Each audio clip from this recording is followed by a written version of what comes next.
What is going on, PrizePicks family, and welcome back to another video. For today's video, I'm going to be bringing you guys an NBA board breakdown video. So initially, when I debuted this channel, I put out a little teaser video teasing some of the video ideas I had in mind for this channel. And in the comment section, I asked you guys to let me know what type of videos you guys specifically want to see. And one of the more highly requested videos was NBA strategy videos. I know how much you guys love playing NBA on PrizePicks. Can't blame you. It's a ton of fun, especially now with single stat as well. It's just changed the game completely. So definitely want to bring you guys a lot more of these, and will be bringing you guys a lot more NBA strategy videos, especially now that NFL season is over. We got a lot more time to dedicate to NBA, college basketball, NHL, golf, PGA or golf, esports, etc., MMA. So expect to see more diverse content coming from us over here at PrizePicks across a myriad of sports. So before we jump into this video, I just want to mention that the winner of last week's video, it was a Super Bowl video, is going to be Jet King. Jet, I've seen you leaving some real nice comments on all our videos, and I really appreciate the love you've been showing on these videos. And so, Jet, you're going to win a free 5-pick flex to win $150. All you have to do is DM me on Twitter at ReallyAdi, or you can email me, adi@prizepicks.com. Let me know you were the winner of the giveaway, and I will load your account with that free entry to win $150. So congrats, Jet. And as always, guys, I'm going to be running the same giveaway on this video. All you got to do is leave a like, leave a comment, make sure you're subscribed. And if you want to, share the video with a friend. It would really mean a lot. And I know a lot of you guys have been doing that and letting me know, so that is so appreciated. And overall, the love you guys have been showing on this YouTube channel and the videos, very much appreciated. So thank you guys so much for that. So that giveaway is going to be a free 5-pick flex to win $100. I'll announce the winner in the next video. All you got to do, like, comment, and subscribe. So with those two things being said, let's jump into this video. So I have made an NBA board breakdown video before. I think it was about a couple of weeks ago. And in that video, I was giving out a lot of strategy as to like how I approach the board when I first open up PrizePicks. What am I going to do in this spot that you're looking at on my screen right now? I open up the app, or I open up the website. What's next? So I give away a lot of strategy in that video, as well as a lot of trends to look for, places to do good research. And additionally, I gave away some picks at the end of those videos. So what I'm going to be doing moving forward is refraining from giving out just straight picks. Pretty simple. I just think it's much more. What's that quote? You know, you teach a man to fish, he eats for a lifetime. You give a man a fish, he eats for a day. So there's no point in just giving out fishes, because it's like at the end of the day, you know, I'm not always right, but I know I have a sound process, and that process is what I want to mainly convey to you guys, because that process is going to give you these percentile edges over and over and over again. And the more that you implement these processes, the more that you do more dedicated research, the more that you learn about what sites to do research on, the better your picks will be, the better your entries will be, and in turn, the more fun you'll have on PrizePicks, the more money you'll win, etc. So with that being said, let's jump into exactly how I viewed this board when I first opened it up. So I was scrolling through all these matchups. Obviously, it's a heavy NBA slate today, so there was a plethora of options to choose from. But a name that kind of caught my attention was these Knicks names. A little farther up here, we got guys like Julius Randle, Mitchell Robinson, R.J. Barrett, and their matchup versus the Washington Wizards was one of the things that really caught my eye. The reason why it caught my eye is I know that the Knicks play incredibly slow, and I know that the Wizards play incredibly fast. So I wanted to put some context to that. And so I went to NBA.com. They actually have a way better stats page than I think any other major sport. I know NHL, NFL, MLB, their official websites don't really have as advanced stats that NBA.com will have. So I highly recommend using NBA.com as a place that you guys go do research. You just simply go to NBA Advanced Stats. It's underneath the stats. It's very simple. And you guys can get to these tabs that I'm looking at, and you just filter here teams, general defense, and you can filter via, you know, opponent, scoring, advanced factors, four factors, all types of things. So what I wanted to look at here was pace. And so I went to teams general advanced, and I looked at the pace on the season, and I see that the Wizards rank first overall in pace. And then I scroll all the way to the bottom, and I see that the Knicks rank last.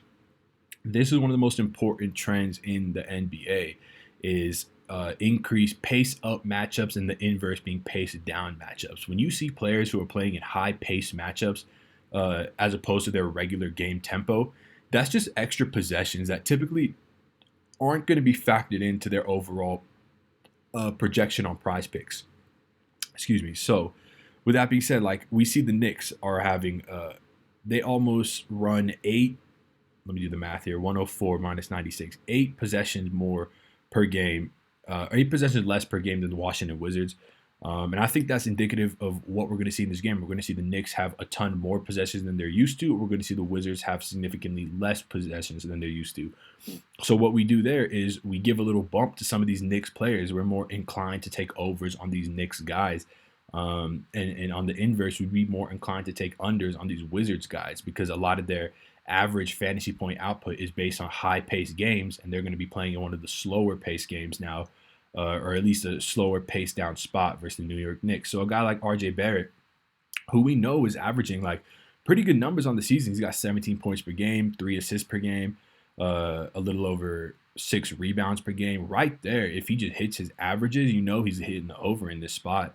But when you factor in the pace-up spot, you factor in the Wizards' poor defense, now you're starting to see more concrete reasons as to why these picks might be good in either direction.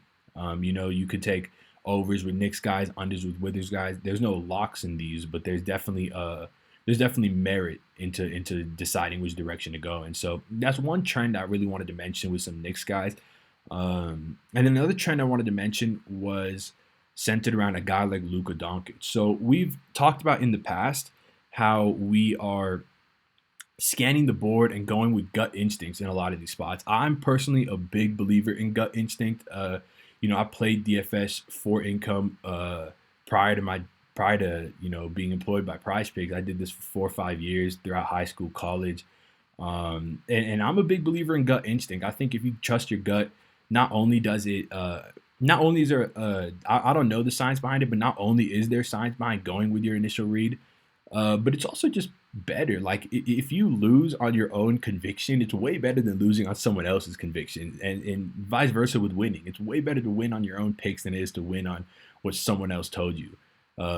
So I'm a big gut guy, and I like to look at the board and just see what numbers I like off the jump. We talked about Luka Doncic in the past. We talked about Stephon Diggs' numbers in the past, Mike Evans' numbers in the past being too low. Luka's another number here that's just a little low for me. It's a gut instinct type of thing. And then when you look into more trends based on like why this number seems so low at first read to me, you start to get more context as to why I like certain positions here. So like, for example, I know that the Pelicans started off this season as a really good defensive team. In fact, they were ranked like top 5 or top 10 in the league, backed by Stan Van Gundy and his defensive fundamentals. And then I know there's been a huge slip. I remember seeing a stat that overs in Pelicans games are like 10-2 over the past 12 games. And so I wanted to go to defensive rating, and I wanted to look at the Pelicans defensive rating and see if there's been a significant drop off from the start of the season. And you see that there has been. There's been, they're ranked 5th from the bottom in defensive rating at 113.1. It's fairly awful. But then you also want to dig into other things like game total. I've always mentioned how important Vegas is in predicting these outcomes, and I'm always pretty much inclined to take overs on players in high total games, especially when their own specific team has a high total, and I'm more likely to take unders in games that are slower paced. Very obvious, very basic stuff, but definitely still worth noting when you're making your selections. So, we see the Mavs have a team total of 117.5. I believe that's tied for the second highest team total on the entire slate. And then you dig deeper into those numbers, and let's go to a site that I love. It's NBAWowie.com. It's a great place where you can see like usage rates, assist rates, rebounding rates, all sorts of advanced NBA metrics that are super beneficial for making entries and making selections, especially on PrizePicks. So I wanted to go here. I went to Dallas, and I want to look at usage rate specifically here, because teams that are so dominated by one person having a significantly higher usage rates than everyone else, I'm going to be much more inclined to just load up on that guy in high-paced, close-spread matchups. And so that's going to be Luka Doncic here, 35.4 usage rate.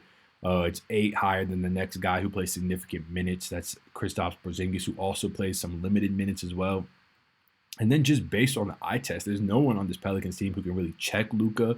And I definitely one thing I'm going to talk about in this video as well is just like team defensive fundamentals to take that into account as well. So there's no real body on the Pelicans who I believe can check Luka. I think Ingram's a little too skinny for him. Lonzo's probably a bit too small for him. Josh Hart might be their best option, but he's just not a great defender overall. So I love to take things like that into consideration when I'm making my selections as well.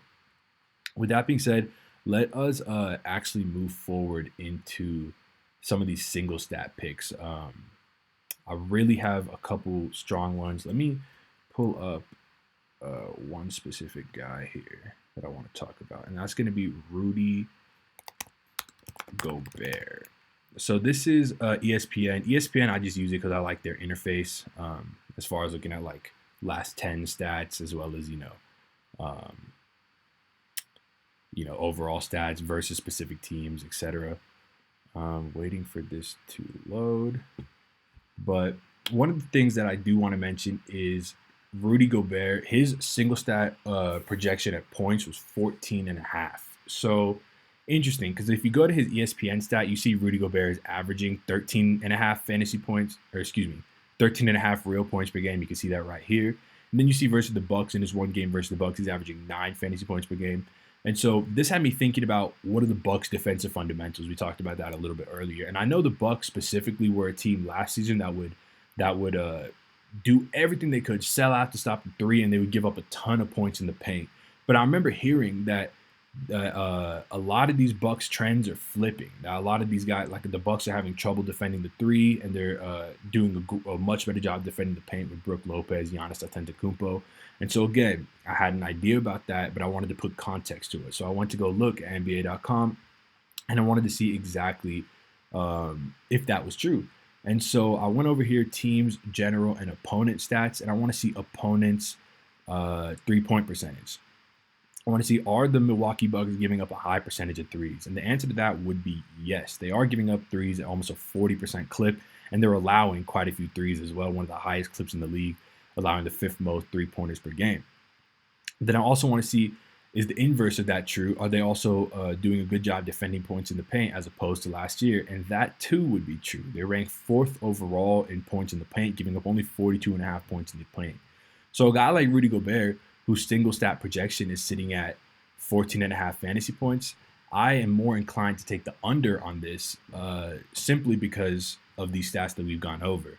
Milwaukee's defensive fundamentals have switched from last season. They're much more packed the paint, give up threes as opposed to the inverse.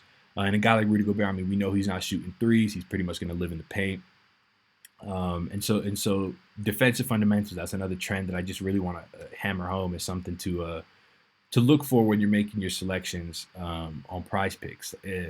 Moving forward, let's also talk about a guy like Andre Drummond. This one's interesting to me because this is a trend that I think is underutilized by people. And so we have Andre Drummond projected at 12.5 rebounds. Initially, it seems like a pretty good line, pretty solid line here. Cleveland going to Portland to play a game, and you think, okay, Portland, I want to see how they're doing rebounding, right? So I go to opponents rebounding per game, and you see that Portland ranks from the bottom. They rank 5th worst in the league in opponents rebounds per game. Interesting stat. But then when you dig in a little deeper, you know that they were starting Jusuf Nurkic at center for a majority of the season. But now that he's injured, they've got Enes Kanter here starting at the 5. And I know he suffered a little laceration halfway through yesterday's game, but he's back and playing. And so I wanted to look at Enes Kanter specific numbers, and I want to see, is Enes Kanter a better rebounder or is Jusuf Nurkic a better rebounder? And so I went over here to NBA Wowie. I switched this to rebounding, and I figured out by filtering by rebounding percentage. This is right here, total rebounding percentage. You see that Enes Kanter has a 23.4 total rebounding percentage as opposed to Jusuf Nurkic's 18. So he's a significantly better rebounder than Jusuf Nurkic. This is not a small small margin, I should say. And so is this a tougher matchup for Andre Drummond? Yes. Is it tougher than perceived based on Portland's season-long numbers? Yes. But is there merits to taking the over as well? Sure. Portland's on a back-to-back. They may have some tired legs. Andre Drummond's a high-energy guy. You could see an over being in play with him there. Additionally, Portland is ranked in the middle of the league in pace, around 15th overall, whereas Cleveland is 26th. So it is a pace up spot for Andre Drummond. Pace up spot means more possessions. More possessions means more opportunities for rebounds. But it's a tougher matchup. So, these are just a couple things that I want you guys to keep in mind when you are making your selections, whether or not you're going to be, going with overs or unders on these guys, and keeping in mind like who their backups are, who's primarily playing minutes and who's primarily going to be guarding them. In NBA, I mean, individual matchups is as important as any other sport. In hockey and soccer, there's not so much individual matchups as there is in sports like NBA and NFL. So really hammering home these individual one-on-one matchups first, and then divvying it down into like overall team matchups, that'll really benefit you overall when you're making your entries. And yeah, so that's the main things I wanted to talk about. One last guy I wanted to touch on was another Nick in the assist department, and that's just going to be Julius Randle here. Again, there's two trends here in this one. One, the initial first look trend that we talked about with Luka Doncic. Number just seems too low, right? 4.5 assists. The guy's averaging 5.8 assists this year. That's 1.3 difference. Just seems a bit too low. Is there a matchup-based reason why he should be this low? Not in my opinion. I mean, the Wizards are one of the fastest teams in the league. The Knicks are the slowest team in the league. And then if you go over here to NBA Wowie again, let's go ahead and look at the Knicks. And let's see who is passing the ball most on the Knicks, who has the highest assist rates, who is doing a good job of getting their teammates involved. So we go to, I believe you got to go to ball handling here to find assist rates. Yeah, ball handling. And you see that the guy who leads the Knicks in assist rate, obviously in a significant sample size, is Julius Randle at 26.2%. So the guy's got the ball in his hands a ton, and he's making stuff happen with that. He's in a pace-up spot. 3 positive trends so far on him alone. And so I'd be more inclined to take over on a guy like that. So I hope this video was super beneficial for you guys. I know I got into a little bit more detail. But now that I am sort of switching the videos up from picks to strategy, I just wanted to really hammer home a few of the trends that I really look for when I'm making these picks, as well as some trends that you guys can look for moving forward. So I hope you guys enjoyed this video. If you did, please do let me know in the comment section below that you did like this style of video. If you didn't, let me know that as well, and I can go ahead and switch it up from there. But with that being said, thank you guys so much. Please do leave a like, comment, and subscribe, not only because it means a lot to me, because you'll be entered into winning a free 5-pick flex to win $100. Hope you guys enjoy your weekend, and hope you guys run it up on PrizePicks. Peace.